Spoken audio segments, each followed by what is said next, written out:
يا أيها الذين آمنوا إذا نودي للصلاة من يوم الجمعة فاسعوا إلى ذكر الله وذروا البيع ذلكم خير لكم إن كنتم تعلمون. الحمد لله رب العالمين، والصلاة والسلام على سيدنا وحبيبنا محمد وعلى آله وأصحابه أجمعين. ئیمانداران و خواناسانی زۆر بەڕێز، مێژوو زۆر گرنگە. هەموو گەلوونەتەوەیەک پێویستە ئاگاداری مێژووی خۆی بێ بۆ ئەوەی دەرس لە ڕابردووی وەرگرێ، هەروەها لە ڕوانگەی ئەو مێژووەوە بەرنامە بۆ ژیانی داهاتووی خۆی دابنێ. ئێمە وەکو میللەتی کورد مێژوویەکی پڕ لە کارەساتمان هەیە. لە سامناکترین ئەو کارەساتانەی بەسەر گەلی کووردا هاتووە کارەساتی ئەنفالە کە لە هەموو مانگێکی چواردا یادی دەکرێتەوە. ئەنفال ئەو وشەیەی کاتێک کە گوێبیستی وشەی ئەنفال دەبین، سوورەتی ئەنفالی قورئانی پیرۆزیشمان بەبیر دێتەوە. بۆیە بە پێویستی دەزانم وەکو وەفایەک بۆ گیانی ئەو کەسانەی کەوا بە ناحەق ئەنفال کران، زیندە بەچاڵ کران، هەروەها وەکو ڕێزێک وەکە سوکاری ئەنفال کراوان وتاری ئەم جمعەیەشمان لەم ساڵدا وەکو ساڵانێکی پێشوش باسێک لە ئەنفال بکەین. سوورەتی ئەنفال لە قورئانی پیرۆزدا لە دوای جەنگی بەدر هاتووەتە خوارەوە. یەکەم شەڕێکی سەربازی و جەنگاوەری کە لە نێوان سوپای ئیسلام بەسەرکردایەتی پێغەمبەری خوا صلی الله علیه وسلم لەگەڵ سوپای کافرانی مەککەدا ڕوویدا، جەنگی بەدر بوو. دەستکەوتی شەڕ هەبوو، هەتا سەرەتا موسڵمانان بە نێتی شەڕ نەچوو بوون، بە نێتی دەستکەوتنی قافڵە بازرگانیەکە چوو بوون وەکو تۆڵەیەک لە ماڵی داگیرکراوی خۆیان وەری بگرنەوە. بەڵام خوای پەروەردگار حکمەتی وابوو کە جەنگیش ڕوویدا. دوای جەنگەکە ئەو دەستکەوتانەی کە دەستکەوتن ناکۆشی کەوتە نێوان موسڵمانانە وەکو هەر ئینسانێک، ئەو بەشی ئەو بەشی ئەوە کێشەکەیان بردە لای پێغەمبەری خوا صلی الله علیه وسلم. ئەی پێغەمبەری خوا، ئەم دەستکەوتانەی جەنگ ئەوە شمشێرێکەوە تیرروکەوانێکە، ئەوە خۆراشێکە، چۆنیان دابەش بکەین؟ خوای پەروەردگار فەرمووی یەسئەلوونەکە عەنی الئەنفال، پرسیارت لێ دەکەن لەبارەی ماڵە زیادەکانی جەنگەوە. حتا ئێستا هەندێک لە زانانی تەفسیر دەفەرمون ئەم ئاەتە قورئانیە گەورەی سوورەتی ئەنفال نابێ هەر بۆ کەرەستەکانی جەنگ بێ، بەڵکو ئێستا جیهان پێشکەوتووترە. واتە پرسیار ئەگەر کرا لەبارەی سامانی گشتی وڵاتەوە، لە سامانی سروشتی سەر زەوی و ژێر زەویەوە، ئایا هەر کەس خۆی پەلاماری ماڵدا لەسەر زەویدا نابێ؟ خوا فەرمووی لله والرسول، ئەوە بجێڕنەوە بۆ خوا بۆ پێغەمبەرەکەی. فاتقوا الله، لەخوا بترسن، وأصلحوا ذات بينكم، نێوانی خۆتان ڕێکخەن، پەیوەندی خۆتان و خوا، خۆتان و خەڵک ڕێکخەن. وأطيعوا الله ورسوله، فەرمانبەری خوا و پێغەمبەری خوا بن صلى الله عليه وسلم إن كنتم مؤمنين، ئەگەر ئیماندارن. واتە بۆن حسمی ئەو کێشەیە بگەڕێنەوە بۆ حکمی خوا و پێغەمبەری خوا صلی الله علیه وسلم، واتە بگەڕێنەوە بۆ یاسا و دەستور. وڵات کە سەروەت و سامانی هەبوو نابێ هەر کەسە بە ئارەزووی خۆی پەلاماردا، ئەبێ بەپێی یاسا و نیزام و دەستورێک دابەش بکرێ. إنما المؤمنون الذين، اینجا خوا باسی ئیماندارانی کرد. بەڕاستی ئەمانە ئیمانداری ڕاستەقینەن کە سێ نیشانەی ناودڵیان هەیە. إذا ذكر الله وجلت قلوبهم، ئەم ئاەتە بۆ هەر یەکێک لە ئێمەیە. ئیمانداری بەڕێز، خوشک و برای موسڵمان، سەیری خۆت کە. ئەگەر ئێکێک لەم نیشانانەیان هەموویانت تێدا بن دڵت بە خۆت خۆش بێ. یەکەم نیشانەی ئیماندارانی ڕاستەقینە إذا ذكر الله وجلت قلوبهم، هەر کاتێ ناوی ئەڵڵا هات دڵیان ڕادەچەنێ. کەسێ دڵێ بە خاتری خوا، ئەوەندە ناوی خوای لا گەورەیە هەموو لەشی مسوورکەیەکی پێدادێ لە خۆشەویستی خوای گەورە و عەزەمەتی خوا. دومیان وإذا تليت عليهم آياته زادتهم إيمانا، ئەگە قورئان دەخوێندرێتەوە، فەرمودەکانی پێغەمبەر صلی الله عليه وسلم دەخوێندرێتەوە، کە سەیری دەشت و دەر و ئەرز و ئاسمان دەکا ئینسانی ئیمانداری ڕاست ئیمانی زیاد دەبێ زیاتر خوای خۆش دەوێ گەورەی خوای بۆ دەردەکەوێ وعلى ربهم يتوكلون سێمیان زۆر پشتیان بە پەروەردگاریان بەستووە لە هەموو شتێکا کاروباری خۆیان داوەتە دەستی خوا لەم و لەو ناترسن بێمنەتانە دەژین و بە پاشی دەژین و بە پوختی دەژین و پشتیوانیان ئەڵڵایە دوو نیشانەی تریش باز دەکا کە ئاشکران ئەمانە لە دڵدان نابیندرێن بەس خۆت و خوا دەیزانێ دوو نیشانەی ئاشکراش بەو ئیماندارانی ڕاستەوە دیارە الذين يقيمون الصلاة أواني بجوانترين شيئا نوێژەکانیان ئەنجام دەدەن و خەمی نوێژەکانیانە ومما رزقناهم ينفقون لەوەش کە خوا پێبەخشیون لە ماڵ بێ لە عیلم بێ لە مەنسەب بێ لە قسە بێ دەی دەبەخشن بە فەرز بێ وەکو زەکات یان سەدەقاتی سونەت بێ أولئك هم المؤمنون حقا هەر کەسێ ئەم پێنج نیشانەی تێدا بێ ئیمانداری بە حەق و ڕاستە لەهم دەرەجات عند ربهم پای بەرزیان هەیە لای خۆی پەروەردگاری خۆیان لە قیامەتە ومەغفرەتون خوالیان خۆش دەبێ وەریزق کەریم ڕزقێکی بەنرخ و پاک و بێگەرد و ساغ و سەلامەتیان ڕێز لێگیراویان هەیە لە قیامەتە ئەمە سوورەتی ئەلئەنفال و سەرەتای سوورەتی ئەنئەلفالە باسی ئەوە دەکا بەڵام هەموو ئەوانەی بەعز ئەنفالی کردن 182,000 کەسی کورد لە یەک پرۆسا لە 8 قۆناغی ئەنفالدا وەڵڵی هەموویان بەویستی خوا هم المؤمنون حەقە بوون هەموویان ئیمانداری ڕاست بوون هەموویان ئەهلی نوێژ بوون هەموویان زەکاتیان دەبەخشی لە هەموو ئەو دەیانەی خەڵکی تێدا ئەنفال کرا لە بادینانەوە حتا وەکو گەرمیان لە هەموو ئەو دەیانەدا مزگەوت هەبووە لەسەر هەموو ئەو گوندانە لە هەموو کانیەکی کوردستانە بەردەنوێژێکی لێ بووە هەموو ئەوانە زەکاتی ماڵی خۆیان دەبەخشی ئەو حیوان و ئاژەڵانەی کە ئەنفال کران و بران بە تاڵان هەمووی زەکاتی لێدرا بوو لەبەر قورئان هەڵدەستان ڕێزی مەلا و شێخیان لەبەر خوا دەگرت فەقەیە قورئانی بزانیادیان و قورئانی لە سنگایە هەموو ئەوانەی ئەنفال کران ئەمە سیفەتیان بوو بۆیە ئەوانە مؤمنی بە حەق بوون ئیمانداری ڕاست بوون سوورەتی ئەنفال بۆ جەنگی بەدر دابەزی دەی لەو جەنگەدا 7 کەس کە هاتبوون بۆ کوشتنی پێغەمبەری خوا صلی الله علیه وسلم بۆ کوشتنی سەحابەی پێغەمبەر بەنێتی ئەوە هاتبوونە دەر لە ماڵ شمشێریان خوێناوی بوو بە خوێنی مسلمانان بەدیل گیران چەکەکانیان لێ سێندرا و بەدیل گیران گەمارۆ دران بەڵام قورئان و پێغەمبەری خوا صلی الله علیه وسلم چی لەبارەی ئەوانەوە فەرموو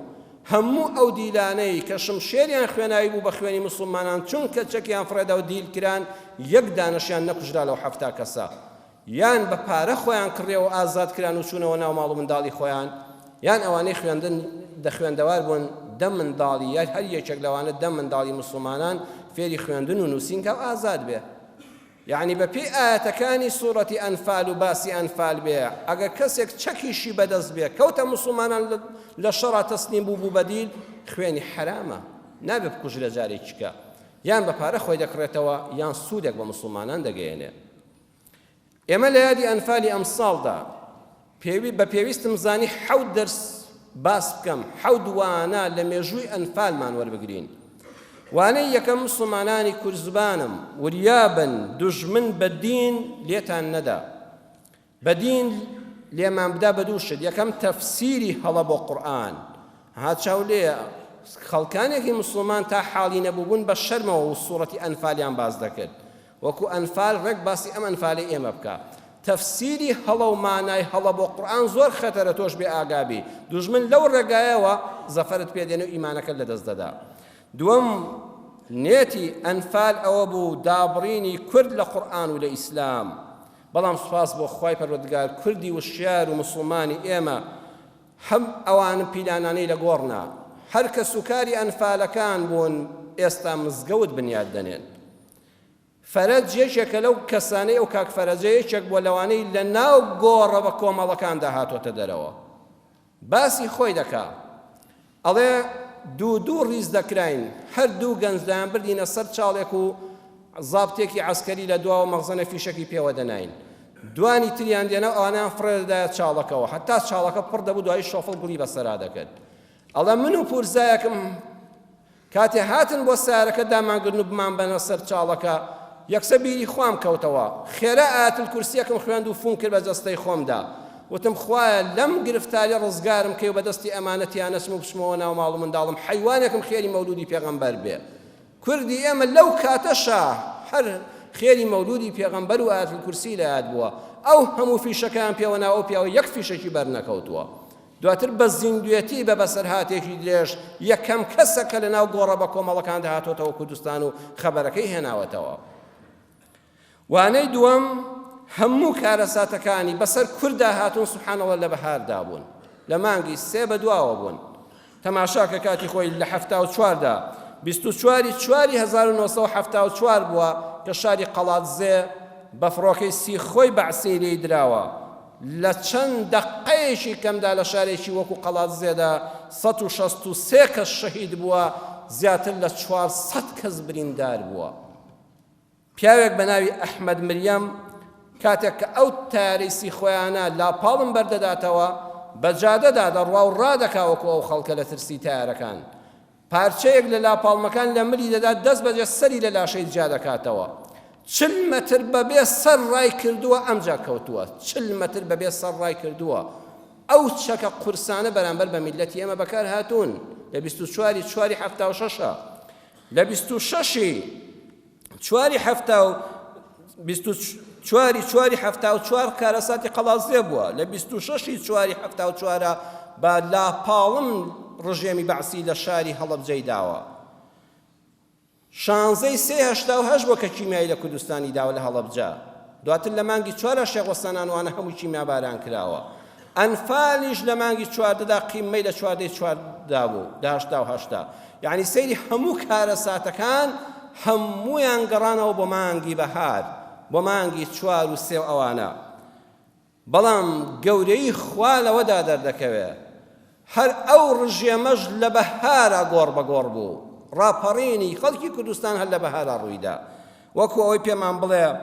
بە کۆمەڵ کوشتن یەکسانە بە کۆمەڵ ڕووخان ئەو کارەساتانی بە کۆمەڵ خەڵکیان تێدا دەکوژرا حکومەت دەستی لەوە نەدەپاراست ئەمە مناوە ئەمە ژنە ئەوە چەکدارەوە پێشمەرگەیە ئەوە پیاوی خۆیەتی هەمووی بە یەکەڕەت دەکوشت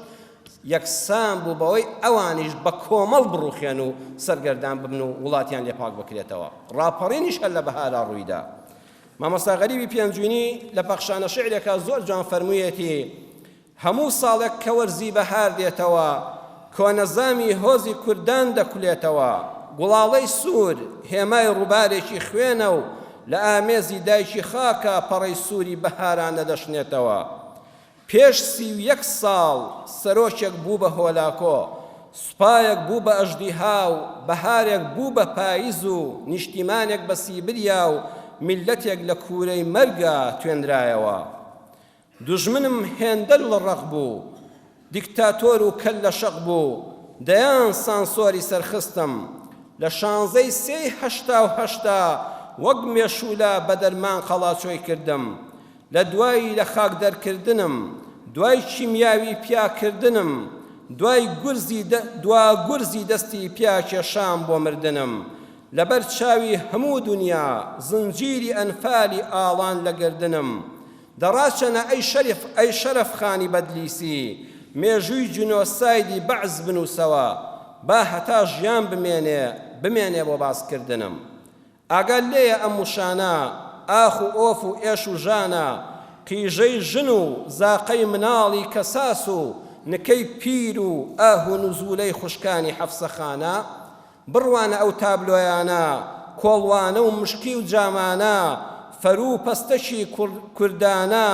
هەڵڕژاون لەو سەحرای نوگرە سەلمانە ئەینا حەزینەتەوە و خاک و ئاینم بۆ وەی لە ئیسلامی ڕاستی دامان بڕی دەستی ڕەشی کاولکاریت لەژێر دروشمی ئەنفالە بەسەر سەری کووردا سڕی ئێمەت بە کافر و زەندیق ناوزەت کرد و خۆشت کردە ڕۆڵەی عەلی تا بەنێزە وەکو ماسی هەڵماندڕی بێ ئاگا بووی کە من کوردم خوا کردم ویستت بمرم هەر نەمردم بەڵام چونکە خوا هەر لەسەر بوونم بوو بوومە بڵێسەی ئاگرێک شەت العەرەبت پیا کردم نەکوژامەوە چونکە خوا لەسەر بوونم بوو ئاشی مەرگت لە بۆ دانام بوومە چیای حەسارۆست و نەتوامەوە چونکە خوا لەسەر بوونم بوو درەختێ بووم بەم شاری ژەنگاوی تۆ بڕامەوە پەیتا پەیتا وەچەم کرد و هەڕوامەوە و هەڕوامەوە. بەعز ویستی کورد بە یەکجاری لە ناوبەرێ، بەڵام ئەم میلەتە خوا کردە نیشانەیەکە لە نیشانەکانی بوونی خواوەکو هەر نەتەوەیەک پەروەردگار هەر بە زیندوێتی هێشتێەوە. وانەی سێم قورئان بە سەرهاتەکاری دووبارە دەبنەوە. ئەم قورئانەی ئێمە هەر بۆ نوشتە و دوعانیە، بەرنامەی ژیانە. لە قورئانی پیرۆزە باسی کۆمەڵکوژی مرۆڤ کراوە. یەکەمیان باسی کەسێک بە ناوی ئەصحاب الأخدود لە قورئانە بخوێننەوە سوورەتی ئەلبروج دەفەرمێ قوتیل ئەصحاب الأخدود نەفرەت و لەعنەتی خوا، یعنی بە قووەترین ئازاری جەهەنەم بۆ ئەو کەسەیە خوا نەعلەتی لێ بکە، خوا نەفرەتی لێ بکە. بە قووەترین ئازاری جەهەنەم و نەفرەتی خوا بۆ ئەو کەسانەیە ئەصحاب الأخدودن، خوا ناوی نەهێناون، چ زەمانێک بۆ چ پاشایەک بۆ چ ناوی چی بۆ، خوا دەفەرمێ ئەصحاب الأخدود. هەر کەسێکی دەسەڵاتدار چاڵ لێدا. ئەها قورئان باسی ئەوانەی کردووە لە هەموو زەمانێکە خەڵکی نەچاوەڕێ بن، کەسانێکی زاڵم پەیدا دەبن چاڵی گەورە هەڵدەقەنن. الناری ذات الوقود، ئاگری تیا دەکەنەوە. ئەو ئەنفالانەی ئێمە ڕێک خرانە چاڵەوە، دواتر بە ئاگری گولا ئەو ئاگریان بەسەر دەم و چاوا دەباراندن و ڕەمی دەکران. إذ هم عليها قعود، ئەوانەی ڕەمیان دەکردن ئەوەندە بێبەزەیی بوون تۆ وەرە نزیکی 100,000 کەس بێنی بە چەند جەولە بیخەیتە سەر چاڵ، ئاوا ڕەمی کەی دەبەر دەستی خۆتا لە ژن و مناڵ و گەنج و پیر دەست نەپارێزی، دوای قاچی بگری فڕێ دەیتە چاڵێکەوە یەک زەڕەویش دانن نەجوڵێ لەزەتی لێ وەربگری. ئەو هەموو لرخە و ئاه و ناڵە و هاواری خوایە تۆ ئەو کەسانە إذ هم عليها قعود وهم على ما يفعلون بالمؤمنين شهود، خۆیان سەیریان دەکردن. خوا دەفەرمێ ئەوانە پیسترین خەڵکن نەعلەتی خۆیان لێبێ. بۆیە نەیفەرمووت چ پاشایەک چ دەسەڵاتدارێک ئەصحاب الأخدود خەڵکینە تا قیامەت ئەم کەسانە دووبارە دەبنەوە کە خەڵکانی بێتاوان ئاوا لە چاڵا ڕەمی دەکەن و ئاگربارانیان دەکەن. دووەمیان باسی دەسەڵاتدارێکمان بۆ دەکا بە ناوی فیرعون. فیرعون ناوی ڕئیسی خۆی نەبووە، واتە فیرعونەکان دووبارە دەبنەوە. إن فرعون علا في الأرض وجعل أهلها شيعا. فرعون دەسەڵاتی بەرز بوو بەسەر وڵاتی میسرا، خەڵکەکەی کردنە پارچە پارچە. هەر ئەو میلەتە چۆن لە میلەتی ئێمەدا خەڵکانێکی کورد بووبوونە پیاوی ڕژێم، خەڵکانێکی کورد بووبوونە نەیاری ڕژێم، هەر ئەوانەی لە دەرەوە بوون بەدەستی بەعز کراوونە چەند پارچە. يستضعف طائفة منهم، کەسانێکی دەچەوساننەوە، يذبح أبناءهم ويستحيي نساءهم، نێرینەکان و کوڕە گەنجەکانی دەکوشتن، ئافرەتەکانی بۆ سوکایەتی و زەلیلی دەهێشتنەوە. إنه كان من المفسدين، براستي خراپی دەکێڵا، بەڕاستی تێک دەربوو. ئێمەش لە ئەنفال هەمان شتمان لێ بەسەر هات، چی کوڕی گەنج بۆ لە نوگرە سەلمان و لە تۆپ زاوات جیاکراوەتەوە هەمووی ڕەمی کراوە. عینی بەرنامەی قورئان فەرمووی يذبح أبناءهم، گەنجەکانیان دەکوشتن کوڕە گەنجەکانیان، ويستحيي نساءهم. ئەها بەعز لە ئەنفالە دواتر کۆمەڵە ژن و منداڵی ئازاد کرد، خەڵکانێک لەوانەیە بیری بکردایەوە بۆ ئەمانەی ئازاد کرد. دوای ئەوەی مێردەکانی لێستاندن، باوکو دایکەکانی باوکو براکانی ڕەمی کردن بەس ئافرەت و منداڵەکانمانەوە، مناڵەکانیشیان لێستاندن، هیوا بۆ 5 مناڵی بۆ هەر 5 لەدەستداوە، هیوا هەبوو مناڵێکیان بردەوە بۆی جەرگ سوتا بێت دوانیان بۆ هێشتۆتەوە. بەعەفێک ئەوانەی ئازادکردن بۆی زەلیل بن. ئافرەتێک بێمەعاش، بێپارە، بێ خانوو لادێکەی نەماوە، باوکی نەماوە، برای نەماوە، مێردی نەماوە، دووسێ مناڵیشی بەسەراکەوتەوە بۆی زەلیلیان کە. بەونێتەوە ئەوانەی ئازادکردن. هەمان ڕەفتاری فیرعونی لەم کوردستانی ئێمەدا بە چاوی خۆمان بینیمانەوە. بەڵام خوا دەفەرمێت چی؟ خوای گەورە دەفەرمێ وَنُرِيدُ أَن نَّمُنَّ عَلَى الَّذِينَ اسْتُضْعِفُوا. هەڕێک لە دوای ئەوە ئاەتی قەسەس، سوورەتی قەسەس ئاەتی 5 دەفەرمێ ئێمە دەمانەوێت دەروی خێر لە چەوساوان بکەینەوە. وَنَجْعَلَهُمْ أَئِمَّةً وَنَجْعَلَهُمُ الْوَارِثِينَ. ئەو چەوساوە مەزلومانەی کە دەیانویست ناویان بکوژێننەوە، نێرینیان لێ ببڕن و ئافەتیان زەلیلکەن، خوا دەفەرمێ ئەوانە دەکەین بەسەرکردە. ها کوردی ئێمە بوو بەسەر کۆمار لە بەغا، چە لە عەقلیدا بوو ڕۆژگارێک ئەوانە ببنە شوێنی ئەوان بگرنەوە. وەنەجعەلەهُم الوارثین، لە جێی بارەگای بەعسی مەقەڕی کوردی لە هەمان بینادا دانرا. بەڵام خوا دەفەرمێ بزام ئەمجا تۆ چی دەکەی؟ تۆش ڕەفتار بەعسی نەبی وەکو ئەوان، تۆش ڕەفتارت وەکو ئەوە تا تۆش لە ناوبەرم، یان دەرسل لەو وەرگتۆ و خزمەتکاری میلەتی خۆ دەبی بۆ پاشی دەشی. ئەمە حەقی بیرکردنەوەی هەیە. ئەمایەتە دەسەڵاتدارانمان دەبێت بیخوێننەوە بە منەتی خۆی بزانن بەسەر خۆیانەوە نەک بە ئازایەتی خۆیان. فرعون و هەموو دیکتاتۆرەکان تێدا دەچن، بەڵام پەنا بەخوا ئەوەی کە بوو بە دیکتاتۆر دەرز وەرناگرێ، مێشکی دەگیرێ، ئەوەتان حتا بە زۆر لەسەر کورسی دەسەڵات لای نەبەندا ناچێت. مامۆستا شەریف وەرزێری شاعیر فەرموویەتی لەژێر ناونیشانی دیکتاتۆرە، لێبڕوانن دیکتاتۆران هەر چینێکن لە هەر شوێنێکی جیهانن، هەر بەرجێکیان لەبەردایە و هەر بیرێکیان لەسەردایە، بەخوخدا یەک ئینسانی نائینسانن، هەتا ئەو پەڕ بێبەزەی و بێویژدانن، تینووی خوێنن نوقمی ستەم و تاوانن، مەرگ و وێرانی و کارەسات دەبارێنن، ژانی ژیانن، لایەک کۆیلەی کورسی و نەفس و دنیا و شەهوەت و شەیطانن، لایەکی دی خۆیان بەخوا و خەڵکیش بە بەندە دەزانن، هەرچەند دوجار یەک لە دوای یەک، نێچیری دا و کەمەندی خەشمی خوا و گڕی ڕقی چەوساوانن، بەڵام هەرگیز پەند لە یەکتر وەرناگرن، پێیان وایە هەرەز ناهێنن نامرن، تا هەتایە حکومڕانن، بەوم شێوەیە دەیسەلمێنن، گەمژەترین کەس ئەوانن. ئەو دیکتاتۆرانە ئەگە عیبرەت لەوانەی پێشخۆیان وەرگرن، ئەوە فرعونیان بەبیر هاتایەوە، ئەوە دیکتاتۆرەکانیان پێر هاتایەوە، کەچی هەمان تەمسیلی ئەوان دەکەنەوە، ئەوانە زۆر گەمژەن، دیکتاتۆرەکان دەیسەلمێنن، گەمژەترین کەس ئەوانن. بەڵە خۆشەویستان، وانەی چوارەم لە ئەنفالدا دوژمن فەرقی کەسی نەکرد، بەس تەنها کوردبوونی مەبەست بوو. زۆر بەسەر هاتم خوێندۆتەوە لە کاتی ئەنفالەکاندا کە ڕوویداوە و سەرکردە سەربازیەکانی کورد، فەرماندەکان، مەسئولەکان و سیویانەوە لە بیرەوەریەکانی خۆیاندا. کەسانێک هەبوون پیاوی ڕژێم خۆی بوون، جاسوسیان بۆ کردووە، مخابەرات بوون، خەڵکیان بە ئیعدامکردن داوە، خەڵکی ئەو گوندانەش بوون. بەڵام کە ئەنفال هاتووە، هەرچی هاواریان کردو من پیاوی خۆتان و هەوێ مخابەرات و ئەمنم پێ نەیخواردووە، گرنگەوەی کوردی. بەڵگەم لەسەرەوە ناوەکەم بە هەرسێک ناولایە، بەڵام هەر لەبەر حرمەتی ئەو بنەماڵە ئەگەر کەسێکیان مابێ. کابرایەکە بۆ لەدەیەکی گەرمیانە بە ناوی غاین فانون، خەڵکی گوندێک دەبێ و دەگیرێ، چەند کەس بەگرتن دەدا. پیاوێکی بەعسی سەر بە ئەمن و ئیستیخبارات، کەسێک بە حساب خۆشەویستی حکومەتی ئەو سەردەما، دوژمنی پێشمەرگە و دەسەڵاتی شۆڕش لەلایەن هێزی پێشمەرگەوە دەگیرێ. لە تیپی گەرمیانە دەست بەسەر دەکرێ و فەرمانی ڕەمیکردنی بۆ دەردەکرێ. چەند کەسێک دەگیرن و هەموو ڕەمی دەکرێن، ئەبێ بکوژرێن لە ئەنجامی ئەو جاسوسیاندا. کابرای سەرتیب کە سەیری دەکا، پیرێژنێک بە کەشیلەیەکەوە و مناڵی ڕوت و ڕەجاڵ بەدوایەوە، بە زەیەک دێتە دڵیەوە، دەڵێ وای ئێستا وا دنیا دەکوڵێ، وا دێ بەدێ دەڕوخێ و ئەنفال دەستی پێکردووە، ئێمە ئەم پیاوە کوژین یان نەکوژین، کوڕە وەڵڵا هیچ لە مەسەلەکە ناگۆڕێ، با نەیکوژین. قەناعەت بەڕابەر سیاسی تیپەکە دەکاوە، دەڵێ تۆ ڕێیسیەوە، وەڵڵا ڕێی تۆ بێ، ئەڵێ وەڵا با بەڕەڵایکەین، ئەو ژن و مناڵە گوناحن ئاوا بۆی دەگرێن و ئەم پیاوەیان هەیە چۆ دەشتەمەنەوە. کابرا غەیناوی بەعسی و جاسوس و ئەمن بەڕەڵا دەکەن، نایکوژن، دەڕواتەوە ناو ماڵ و منداڵی.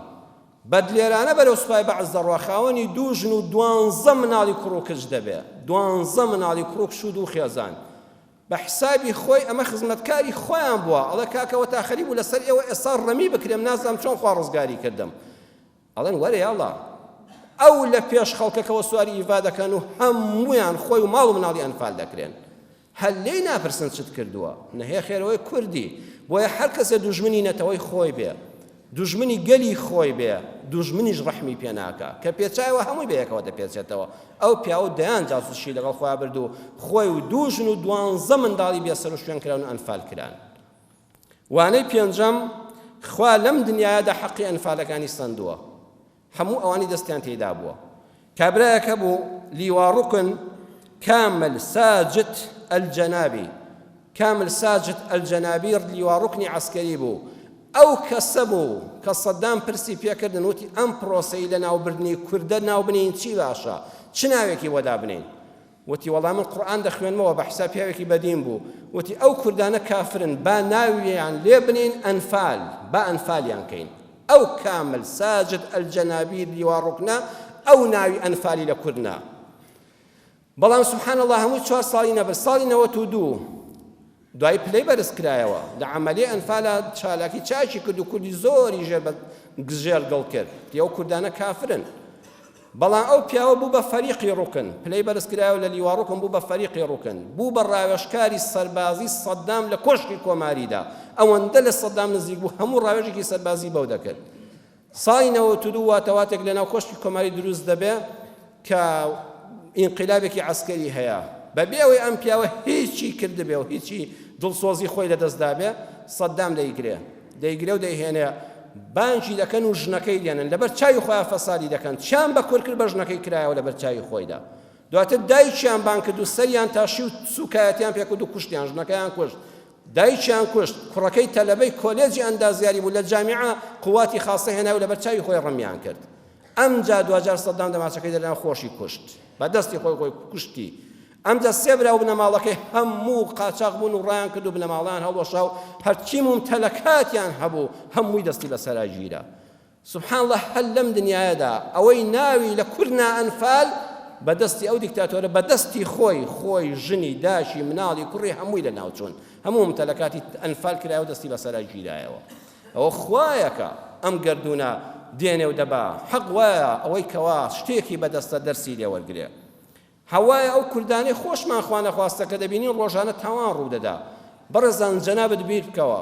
خوا بمان پارێزێ ئەم پەنجانە وا دروست کراون ئەو کەسەی کلاشکۆفێک دەتەقێنێ ئەو کەسەی دەماچەیەک دەتەقێنێ و دەیە کەسێک بکوژێ ئەم پەنجانە چۆنن سیانت بەرە ڕووی خۆتە یەکیشیان لەسەر بە لە بیتکەی تفەنگ و دەماچەکەی ئەو پەنجە ئاوا ژیراوە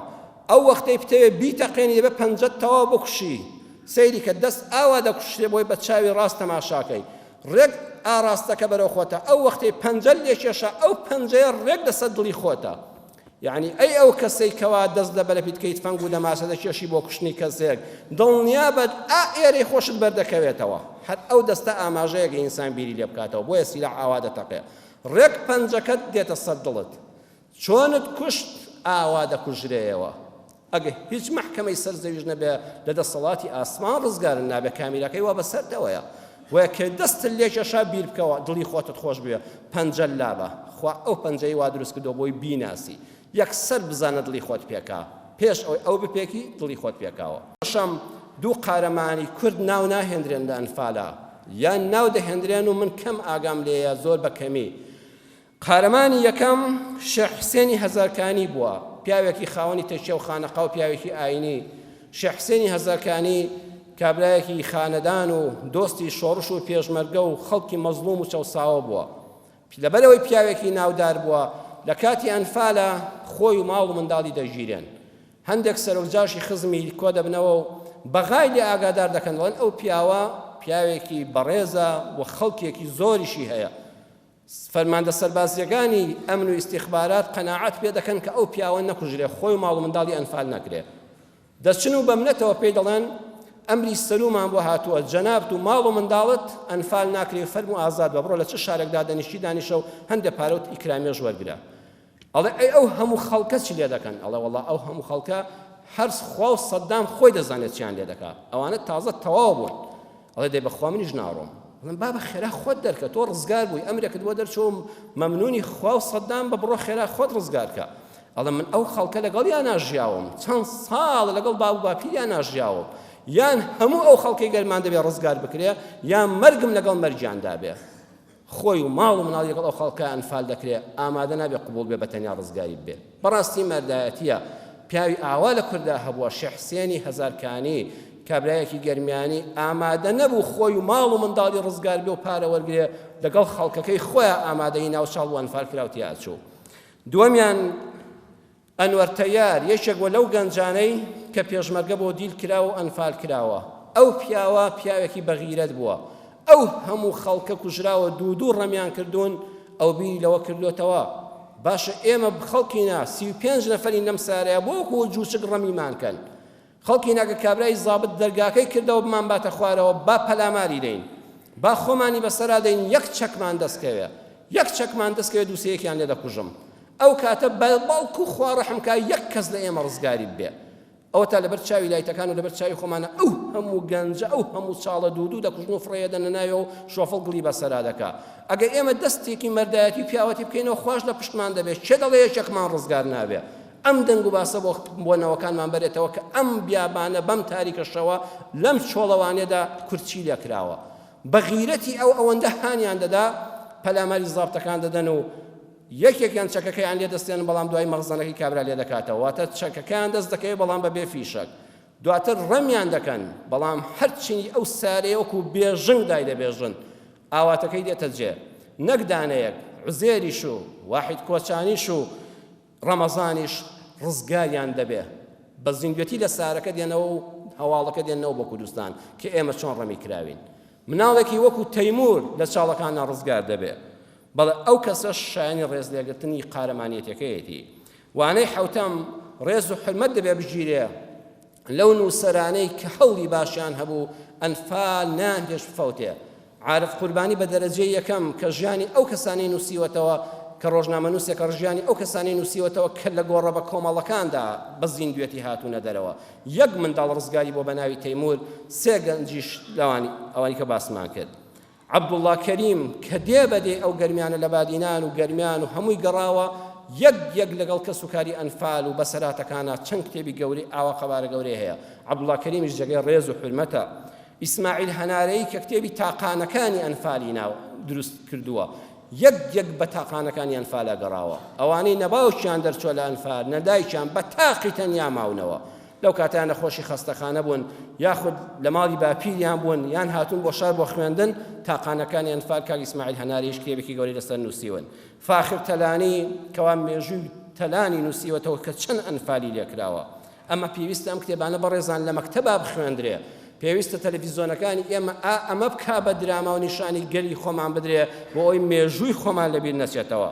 ئەمڕۆ ئەو عەقڵیەتە هەر بەردەوامە ئەو عەقڵیەتە لە بەغاوە بە هەمان پرەنسیپی پێشوو دەڕوانێتە کورد ئەگەر دەسەڵاتی هەبێ سەر بە خۆیت پێڕەوا نابینێ مافی خۆت پێڕەوا نابینێ بەڵام بەداخەوە کوردیش لە ناو خۆی داوەکو پێویست نییە خوا فەرمووی دەروم لێکردنەوە لە شوێنی ئەو زاڵمانە ئێوەم کردە کار بەدەست دەتوخوا ئێوە ڕەفتارتان باوەکووانەی پێشوو نەبێ دە لە نێوان خۆتاندا گورگ مەبن و پەلاماری گیانی یەکتر مەدەن پاشان دەستی خوێناویتان بەسەری میلەتەکەتان مەسڕن با دەرس و عیبرەت وەرگرین لە مێژوو داهاتوومانی لەسەر بنیاد بنین هەڵەکانی ڕابردوو دووبارە نەکەینەوە یا ڕەبی خوا ڕەحممان پێ بکەی یا ڕەبی خوا دەرگای ڕەحمەتی خۆتمان زیاتر لێ بکەیەوە خوای پەروەردگار هەموو ئەو کەسانەی کەوا لە ئەنفالا بێسەر و شوێنکران پلەی شەهیدی قیامەتیان بەنسیب بکەی ڕەحم بە کەسوکاریان بکەی یا ڕەبی خوا ئەم میلەتەمان لەو کارەساتانە بپارێزی جارشکە کارەساتیاوە بەسەر گەلی کوردی مسڵمانان نایەتەوە لەناو خۆماندا تەبامان کەی بگەڕێنەوە بۆ ئاینی پیرۆزی ئیسلام خۆیان زیاتر باوەش بە قورئانەکە و سونەتی پێغەمبەرەکەت داکەین صلی الله علیه وسلم چونکە ڕزگاری کورد تەنها لە ئیسلامدایە کورد و ئیسلام دوانەیەکی لێکدا نەبراون هیچیان بەبێ هیچیان ناژین یا ڕەبی خوا لەسەر ئەم ئیسلامەتی خواناسیە بەردەواممان کەی تا بە لیقای تۆ شاد دەبین يا أرحم الراحمين يا الله يا شافي شفاء نخوش كان ما بدي يا ربي خويا أواني نخوش شفاء بدي أواني دل بخمن دل خوش يعني كي أواني من كمردون الدنيا بجي أجل جناه خوش بي هر كس دل بخم خويا الصبر دلو دروني بدي عاقبتي هم ولا يكمان بخير بجاري آمين آمين والحمد لله رب العالمين. يا أيها الذين آمنوا إذا نودي للصلاة من يوم الجمعة فاسعوا إلى ذكر الله وذروا البيع ذلكم خير لكم إن كنتم تعلمون.